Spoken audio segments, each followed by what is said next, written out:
Hi, I'm Jane Esselstyn. I'm Ann Esselstyn. And today we're cooking out of Plant Strong. Well-used cookbook. Oh my gosh, wait, look how old this is.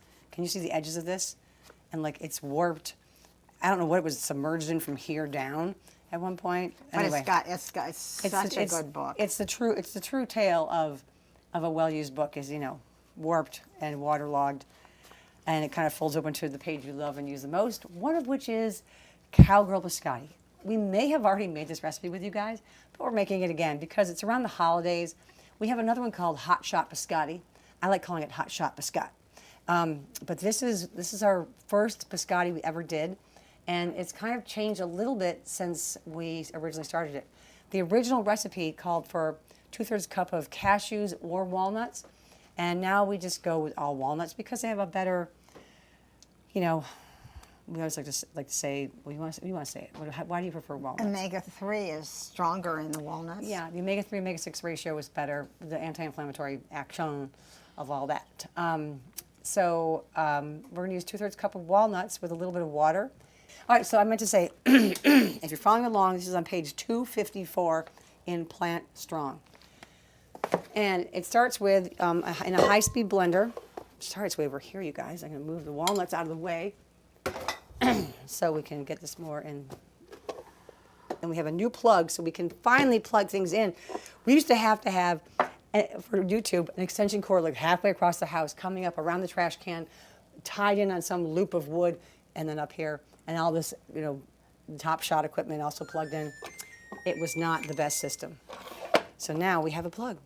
Feels like a new world. All right, this is done. Okay. 2/3 cup of walnuts, in they go with a little bit of water, and the little bit of water, you start with just, a tiny bit because you want the nuts to become kind of like the butter or just the blurred up sort of the fat, if you will.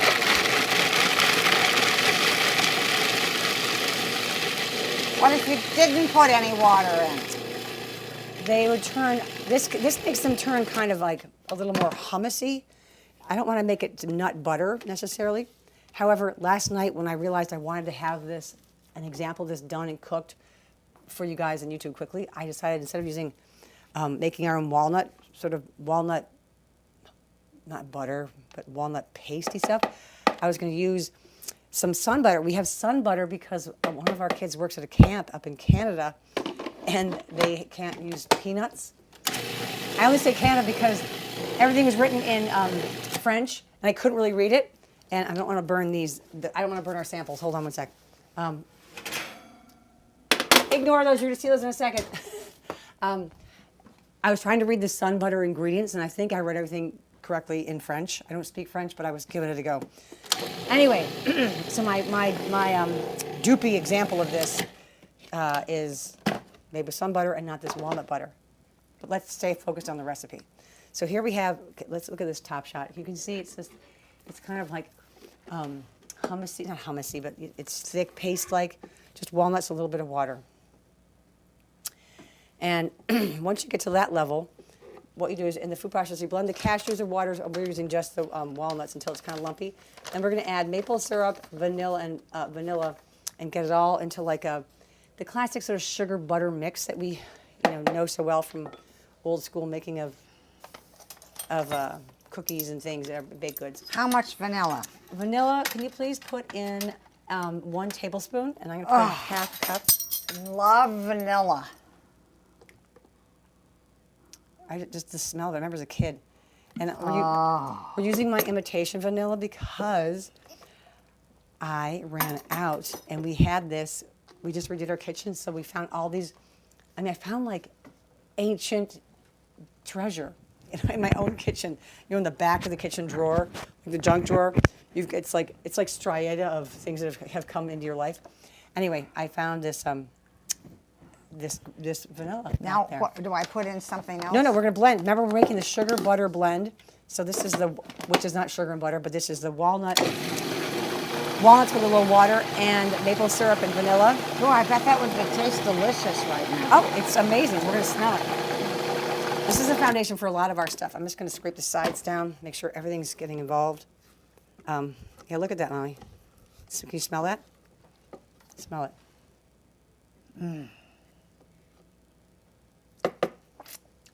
Tastes good too.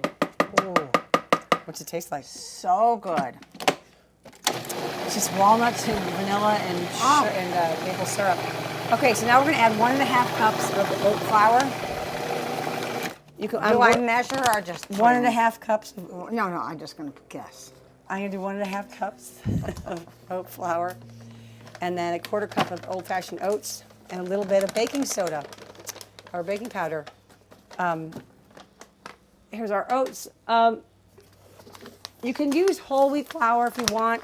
You can use other kinds of flours, whatever you're into, sorghum, whatever floats your flour boat. This is 1/4 cup-ish. And yeah, is that it good? Okay. All right, so we're gonna put this all in here. We're just gonna sort of pulse it. But before we pulse it, let's talk fixins. What do we want to have in our Cowgirl Biscotti? You asking me? You're the only one here with me. I thought you were asking our audience. Because there's such audience participation. Yeah. Live. Audience participation, please. What do I we? think I'm going to have some dried cherries. Yeah, I love our dried cherries. And can you show the brand? Wait, can you get a peek This at is that? Sunrise Fresh. Yeah, these are this. And look, it says. Wait, there's no added sugar, and there's no Junk. junk or oil added, so it clumps because there's no oil added. I don't care if it clumps. Let my cherries clump. You can easily unclump things. Yeah, so we're gonna take these, and they're bigger. See how they're kind of big? They're bigger than raisins, and this one's kind of clumped together. Just pull it apart. Oh, And we're gonna add some wee chocolate chips. These are Enjoy Life. These are the lovely. mini. This is about 1/4 cup, 4 tablespoons or so. And there's a tiny bit of rising agent. I don't even know why we bother because these don't really rise. Sorry. We're gonna put a 1/2 teaspoon of baking soda. All right, we're gonna pulse. And it's just gonna kind of all mix. And the reason I pulse, go ahead. pretty easy What, to pulse it? doing this. Oh yeah. It's not at all a complicated recipe. Yeah. Cowgirls ain't got time for things complicated. They barely have time for rising agents. Giddy up. Yippee. Yeehaw. So let's see how we're doing. This looks a little bit wetter than I'm used to seeing. So can we add a little more, tiny bit more oat flour? Tiny bit more oat flour. And maybe some oats. And the reason I say that, if you can see it like a top shot, see this is kind of, it's a little bit runnier. I've made this so often, so this is probably, I don't know, 2 more tablespoons. Don't want to do too much more because it'll get thick. But let's just see how this turns out. Almost had a little bit of scarf go in there. You must get your scarves of the food a lot. I don't know it until like months later when there's a moldy spot on a scarf or something. All right, this looks a lot better. Just that little bit, that's amazing. Okay, so this is a caraway pan. This is a ceramic pan, so the ceramic surface makes things not stick. So I can put things directly on here. If you don't have a pan that you trust to be like a ceramic or nonstick, please put down parchment paper. But you're gonna lay this out. Like here in Ohio, we have these Native American burial like mounds. They're just these long like mounds. So it's just going to be in the big shape of a mound. And I always think about that just from our like grade school field trips. But anyway, this is just going to become a big mound that we're going to Burial mound. No, it's not going to be. I don't want to. That those are sacred. I don't mean to say that in any way, except for it made me think of it. My gosh, this is kind of. Sticky. Well, it's good. It means it's all kind of, it's not runny. So we're making a big loaf. You want to try to get some stuff out of there? I get my hands a tiny bit wet. I'm going to hide this. Is my microphone okay still, Wade? Thank you. I'm gonna get my hands a little bit wet so I can shape this without getting too stuck. Ho, ho, ho. Here comes a hunk. Okay. Pull. Okay, so this is gonna. And the reason I'm making it long here, like a sort of a low, a mesa or a, I don't know, just this long surfboard. That's a better word for it, like a surfboard, because it's uniform thickness. Okay, now my hands are no longer wet; they're just full stick. And what happens is you bake this. I can't speak. My hands feel so sticky. So what you do is you bake this at. Let me get the directions here. We're going to bake this at about 350 for 25 minutes or so until it's a little bit brown. It might rise just a minute, a little bit, and then you take it out and let it cool. Well, we're going to pretend we're going to put it in. Beep. 25 minutes later, oh, this is now cooked. Let it cool, and then we're going to cut it into strips and lay those strips out like French fries or something.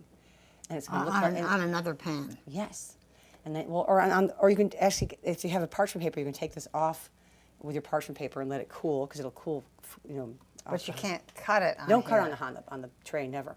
But then you put all your strips out, and then your strips cook at a little bit cooler oven, like a 325 for about, I don't know, we say here we recommend for like maybe 8-10 more minutes. But what I have in here behind us are the biscotti strips we made this morning.